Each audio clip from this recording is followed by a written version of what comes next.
আসসালামু আলাইকুম ওয়া রাহমাতুল্লাহি ওয়া বারাকাতু। প্রিয় মা এবং বোনেরা, প্রিয় ভাইয়েরা, যাদের সন্তান হয় না, যাদের ধন সম্পদ বৃদ্ধি পায় না, যে সমস্ত এলাকায় বৃষ্টি হয় না, এই তিনটি উপকার পাবেন আজকের একটি আমলের মাধ্যমে। যে সমস্ত মা বোনদের, যে সমস্ত ভাইদের সন্তান সন্ততি কোনোভাবেই হচ্ছে না, আপনার শরীরের মধ্যে কোনো সমস্যা রয়েছে, অথবা আপনি বন্দাত্বর জীবন কাটাচ্ছেন, আপনি এই আমলটি করবেন, ইনশাআল্লাহ আপনার বন্দাত্ব জীবন কেটে যাবে। আল্লাহ পাক রব্বুল আলামিন আপনার পরিবারের মধ্যে, আপনার সংসারের মধ্যে একজন সন্তান দান করবেন, সুসন্তান দান করবেন, ইনশাআল্লাহ ইনশাআল্লাহ। তো যদি আপনারা সন্তান পেতে চান এবং ধন সম্পদের পাহাড় গড়তে চান, যদি আপনাদের ধন সম্পদ বৃদ্ধি করাতে চান, যদি আপনি অভাব অনটনের মধ্যে থেকে থাকেন, ধন সম্পদ বৃদ্ধি করতে চান, ধন সম্পদ বাড়াতে চান, আপনার অভাব অনটন দূর করতে চান, তাহলে আর কোনো কথা নয়, আজকের এই আমলটি করবেন, ইনশাআল্লাহ আপনি নিঃসন্দেহে, আপনি নিশ্চিন্তায়, আপনি এটা মনে করতে পারেন যে আল্লাহ পাক রব্বুল আলামিন আপনাকে ধনী বানিয়ে দিবেন।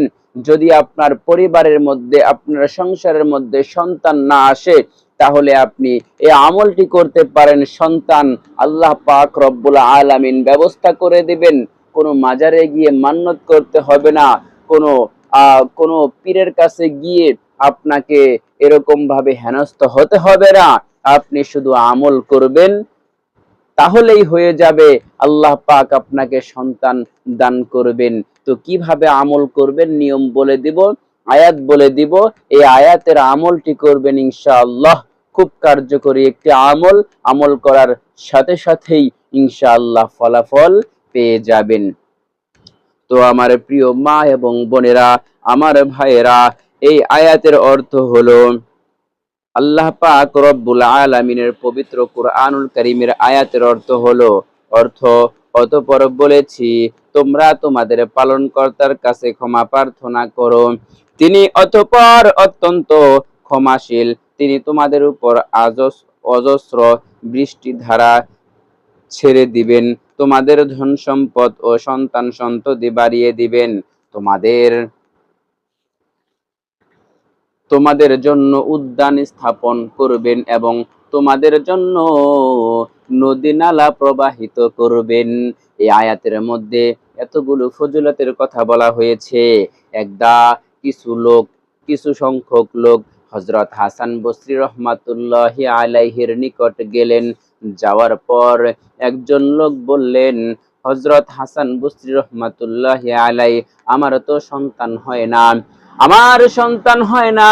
এবং একজন লোক বলে উঠল, হাসান বসরি রহমাতুল্লাহি আলাইহি, ও বুজুর্গ সাহেব, আমাদের এলাকার মধ্যে বৃষ্টি হয় না। আরেকজন বললেন, আমার ধন সম্পদ নাই, অভাব অনটনের মধ্যে রয়েছি। এই সমস্ত কথা শোনার পর এক ব্যক্তি এই কথা শোনার পর হযরত হাসান বসরি রহমাতুল্লাহি আলাইহি তাদেরকে সকলকে বললেন ইস্তেগফার পাঠ করতে।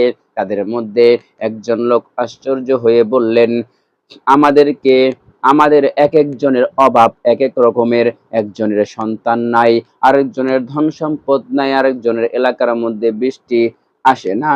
এই ধরনের সমস্যা তো এক একজনের এক একটা সমস্যা, তাহলে এই একটি আয়াতের মাধ্যমে কিভাবে আমরা সমাধান পেতে পারি?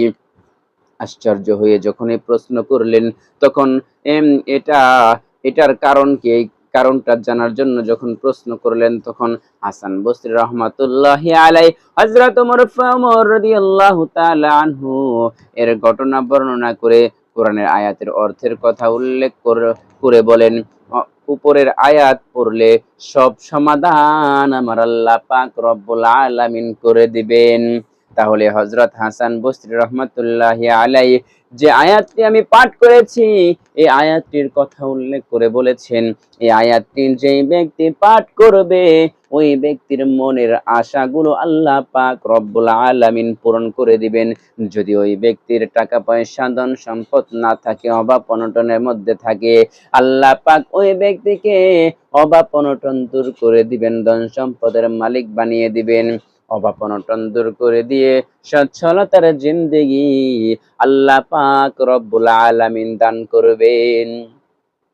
এবং যেই ব্যক্তির সন্ততি হয় না, সন্তানহীন, ওই ব্যক্তিকে আল্লাহ পাক রব্বুল আলামিন সন্তান দান করবেন, নেককার সন্তান দান করবেন। ওই যে ব্যক্তির এলাকার মধ্যে বৃষ্টি হয় না, ওই ব্যক্তির এলাকার মধ্যেও আল্লাহ পাক রব্বুল আলামিন বৃষ্টি বর্ষণ করে দিবেন এই আমলটির মাধ্যমে।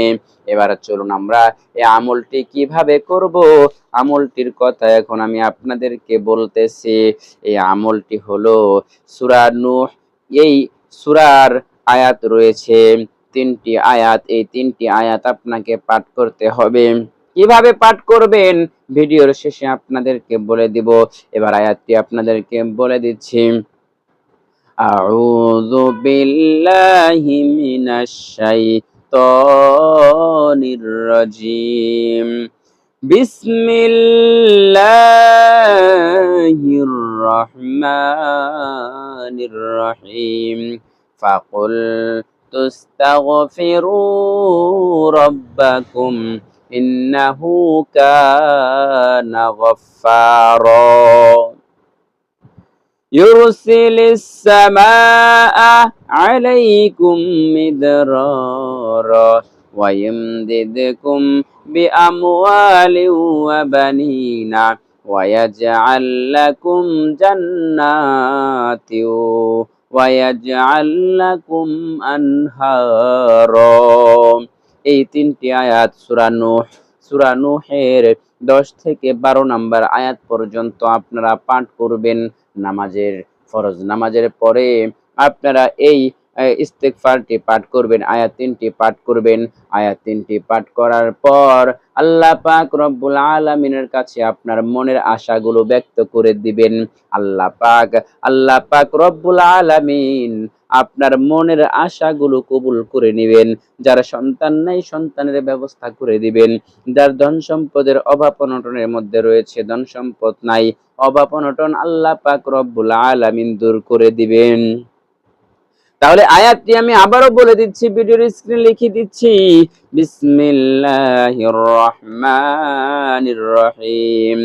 فَقُلْتُ اسْتَغْفِرُوا رَبَّكُمْ إِنَّهُ كَانَ غَفَّارًا يُرْسِلِ السَّمَاءَ عَلَيْكُمْ مِدْرَارًا وَيُمْدِدْكُمْ بِأَمْوَالٍ وَبَنِينَ وَيَجْعَل لَّكُمْ جَنَّاتٍ وَيَجْعَل لَّكُمْ أَنْهَارًا।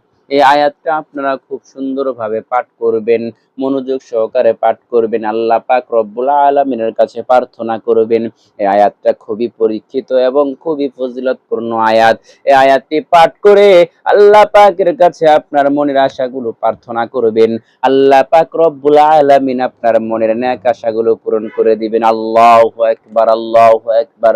তাহলে আমার প্রিয় মা এবং বোনেরা, আমার ভাইরা, যাদের এই সমস্যা রয়েছে এই আয়াতটি পাঠ করে দোয়া করবেন, দোয়া কবুল হবে ইনশাআল্লাহ। তো আজকের মতো ভিডিওটি এখানে শেষ করে দিচ্ছি। আপনাদের সকলে সুস্বাস্থ্য কামনা করে আল্লাহ পাক আপনাদের মনের আশাগুলো যেন পূরণ করে দেন।